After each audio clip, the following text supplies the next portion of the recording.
Star war ಬಗ್ಗೆ ಏನು ಹೇಳ್ತೀರಾ? ಯಾವುದನ್ನು ನಾವು ಜೀವನದಲ್ಲಿ ಪ್ರಚೋದಕಾರಿಯಾಗಿ ತಿಳ್ಕೊಬಾರ್ದು. ಎಲ್ಲ ಅಭಿಮಾನಿಗಳಲ್ಲೂ ಒಂದೇ ಒಂದು ವಿನಂತಿ, ಅವರೆಲ್ಲ ಮಾಡ್ತಾ ಇರೋದು ಕನ್ನಡ ಚಿತ್ರಗಳೇ. ಹಾಗಾಗಿ ಕನ್ನಡದ ಮೇಲೆ ನಮಗೆ ಮೊದಲು ಅಭಿಮಾನ ಇರಲಿ. ಕನ್ನಡಿಗರಾಗಿ ಎಲ್ಲ ಸಿನಿಮಾಗಳನ್ನ ನೋಡೋಣ. ಒಂದು. ಎರಡನೇದು, ನಾವು ಕಲಾವಿದರಾಗಿ ಯಾವತ್ತೂ ಮಾತಾಡುವಾಗ ಎಲ್ಲರೂ ನಮ್ಮವರೇ ಅನ್ನುವಂಥ ಆ ಭಾವನೆಯೊಂದಿಗೇ ನಾವು ಮಾತಾಡಬೇಕಾಗುತ್ತೆ. ಎಲ್ಲೋ ಒಂದು ಕಡೆ ಮನಸ್ಸಿಗೆ ನೋವು ಆಗೇ ಆಗುತ್ತೆ. ತೇಜೋವಧೆ ಇಲ್ಲದಿರುವಂಥ ಜಾಗನೇ ಇಲ್ಲ. ಈಗ ನೀವು ಪ್ರಾರಂಭದಲ್ಲಿ ಚಿತ್ರದಲ್ಲಿ ಅಭಿನಯಿಸುವಾಗ ಎಷ್ಟು ತೇಜೋವಧೆಗಳ ಮಧ್ಯೆ ನೀವು ಬೆಳೆದು ಬಂದಿರ್ತೀರ. ಆವಾಗ ನಮಗೆ ಬರದೇ ಇರುವಂಥ ಕೋಪ ಇವಾಗ ಯಾಕೆ ಬರಬೇಕು? ಎಲ್ಲನೂ ಮರೆತು ಬಾಳೋನು ಮನುಷ್ಯ. ಮರೆತು ನಾವು ಪ್ರೀತಿಯಿಂದ ಬಾಳೋಣ, ಅಣ್ಣ ತಮ್ಮಂದ್ರೆ ಅಂದ್ಕೊಂಡು ಬಾಳೋಣ. ಎಲ್ಲ ಜೊತೇಲಿರಬೇಕು. ಜೊತೇಲಿದ್ದಾಗ ಆ ಸಂತೋಷನೇ ಬೇರೆ. ಅದು ನಾವು ಅದನ್ನು ವರ್ಣನೆ ಮಾಡೋಕ್ಕಾಗಲ್ಲ. ಅದು ಖಂಡಿತ ನಾನು ಅದನ್ನೇ ಕೇಳ್ಕೊತೀನಿ, ಅಭಿಮಾನಿಗಳಲ್ಲೂ ಕೇಳ್ಕೊತೀನಿ, ಕಲಾವಿದರಲ್ಲೂ ಅದನ್ನೇ ಕೇಳ್ಕೊತೀನಿ. ಸರ್, ನೀವು ಚಿತ್ರರಂಗವನ್ನು ನೋಡ್ಕೊಂಡು ಬಂದವರು, ನಿಮ್ಮ ತಾಯಿನೂ ನೋಡ್ಕೊಂಡು ಬಂದಿದ್ದಾರೆ. ಈ ಸ್ಟಾರ್ ವಾರ್ ಪರಂಪರೆ ಇಂದು ನಿನ್ನೆದಲ್ಲ, ತಲಾಂತರದಿಂದ ಬಂದಿದೆ ಸರ್. ಸೊ ಇದ್ರ ಬಗ್ಗೆ ಹೇಳೋದಾದ್ರೆ? ಹೌದು, ನನ್ನ ತಾಯಿಯವರು ವಿಷ್ಣುವರ್ಧನ್ ಅವ್ರ ಘಟನೆನೇ ಅವರು ಕಣ್ಣಾರೆ ನೋಡಿದ್ದಾರೆ. ನನ್ನ ತಾಯಿಯವರು ಕಾಲಕ್ಕೆ ಅವರು ದುಡ್ಡು ಉಳಿಸೋಕ್ಕೋಸ್ಕರ ಪ್ಲೇನ್ ಟಿಕೆಟ್ ತೊಗೊಂಡು ಬಸ್ಸಲ್ಲಿ ಬರೋರು ತಮಿಳ್ನಾಡಿಗೆ. ಆವಾಗ ಈ ಚಿತ್ರಗಳು ಕೆಲವು ಬಿಡುಗಡೆ ಆಗೋದು. ಮೆಜೆಸ್ಟಿಕ್ ಥಿಯೇಟ್ರ್ ಹತ್ರಕ್ಕೆ ಹೋಗುವಾಗ ಕಲ್ಲು ತೂರಾಟದ ಮಧ್ಯೆ ಒಬ್ಬರು ಕಲಾವಿದರಿಗೆ ಪಾಪ ತುಂಬಾ ತೊಂದರೆ ಕೊಟ್ಟಿದ್ದಂಥ ಘಟನೆ ಹೇಳಿ ಹೇಳೋರು ನನ್ನ ತಾಯಿಯವರು. ತುಂಬ ಅಳೋರು. ಈ ಥರ ಆಗಬಾರ್ದಲ್ವ ನೀನು, ಏನಪ್ಪ ಹಿಂಗಾದರೆ ತಪ್ಪಲ್ಲ ಕಣಪ್ಪ. ನಾನು ಅದನ್ನೇ ಹೇಳ್ತಾ ಇದ್ದೀನಿ. ಯಾರಿಗೂ ಪೈಪೋಟಿ ಎಲ್ಲ ಇದೆ ಭೂಮಿ ಮೇಲೆ. ಸಾವಿನ ಜೊತೆ ಪೈಪೋಟಿ ಮಾಡಿ ಅಂತೀನಿ ನಾನು. ಬದುಕಿನ ಜೊತೇಲಿ ಪೈಪೋಟಿ ಮಾಡಬೇಡಿ, ಸಾವಿನ ಜೊತೇಲಿ ಪೈಪೋಟಿ ಮಾಡಿ. ಪೈಪೋಟಿ ಮಾಡೋಕ್ಕಾಗಲ್ಲ. ಯಾಕಂದರೆ ನಾವು ಯಾವಾಗ ಸಾಯ್ತೀವಿ ಅಂತ ನಮಗೆ ಗೊತ್ತಿಲ್ಲ. ಇದೇ ತುಂಬ ವಿಚಿತ್ರವಾದ ಇದು. ಈ ಮಧ್ಯೆ ಯಾಕೆ ಇಷ್ಟೊಂಥರ ಒಂದು ನಮಗೆ ಭಾವನೆಗಳು ಬರೋದು ಬೇಡ. ಹೇಳ್ಬೋದು, ನೀವು ಇವತ್ತು ಈ ಪೊಸಿಷನ್ನಲ್ಲಿ ಈ ಥರ ಇನ್ಸ್ಟಾಗ್ರಾಮು ಸೋಷಿಯಲ್ ಮೀಡಿಯಾ ಇರುವಂಥ ಈ ಪರಿಸ್ಥಿತಿನಲ್ಲಿ ನೀವಿದ್ದರೆ ಏನ್ರಿ ಮಾಡ್ತಾಯಿದ್ದೀರಾ?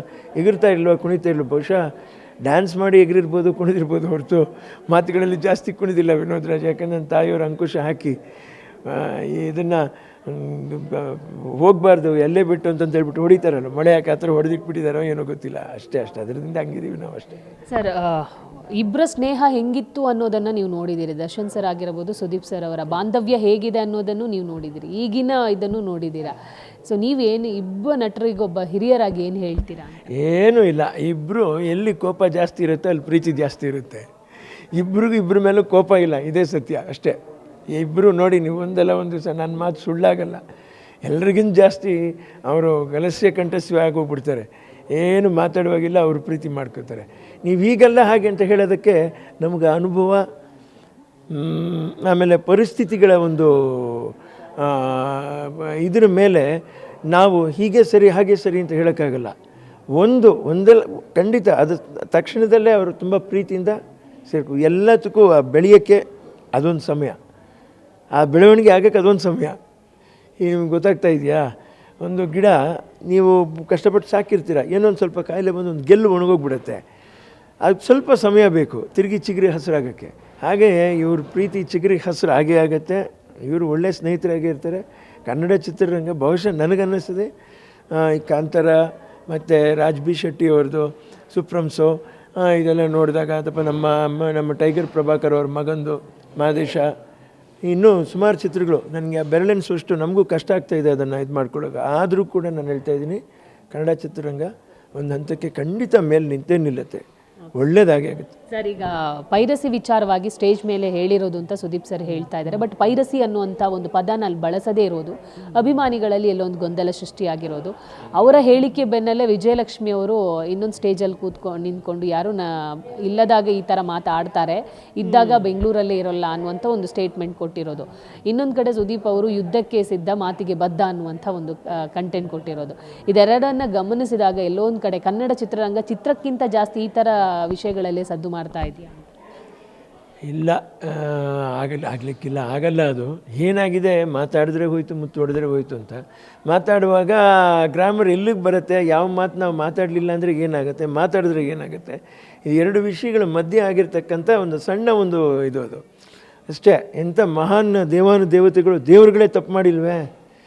ಈಗ ಭೂಲೋಕದಲ್ಲಿ ಪಾರ್ವತಿ ಕಲ್ಯಾಣ ನಡೆಯುವಾಗ ಪರಮೇಶ್ವರ ಬ್ರಹ್ಮನಿಗೆ ಪ್ರಶ್ನೆ ಕೇಳ್ತಾರೆ,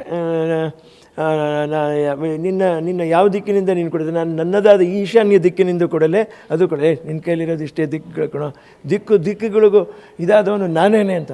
ಅಷ್ಟು ದುರಹಂಕಾರ ನಿನಗೆ, ಇನ್ನಿಂದಿನಿಂದ ನಿನ್ನ ಚತುರ್ಮುಖ ಬ್ರಹ್ಮನೆಂದು ಕರೀಲಿ ಅಂತ ಅವರ ತಲೆನ ಶಿರಚ್ಛೇದ ಮಾಡುವಂಥ ಪರಮೇಶ್ವರನಿಗೆ ಅಷ್ಟು ಕೋಪ ಬಂದಿದೆ ಅಂದಮೇಲೆ ಆಮೇಲೆ ಬ್ರಹ್ಮಕಪಾಲ ಕೈಗೆ ಬರುತ್ತೆ. ಹಾಗಾಗಿ ಆ ಕಪಾಲ ಕೈ ಬಿಟ್ಟು ಹೋಗಬೇಕಾದ್ರೆ ಯಾರದಕ್ಕೆ ಧಾನ್ಯನ ತುಂಬಿಸ್ಬೇಕೋ ಅವರು ತುಂಬಿಸಿದಾಗ ಮಾತ್ರ ಅದು ಕೈ ಬಿಟ್ಟು ಹೋಗುತ್ತೆ. ಅಲ್ಲಿವರೆಗೂ ಇದು ಹೀಗಿರುತ್ತೆ.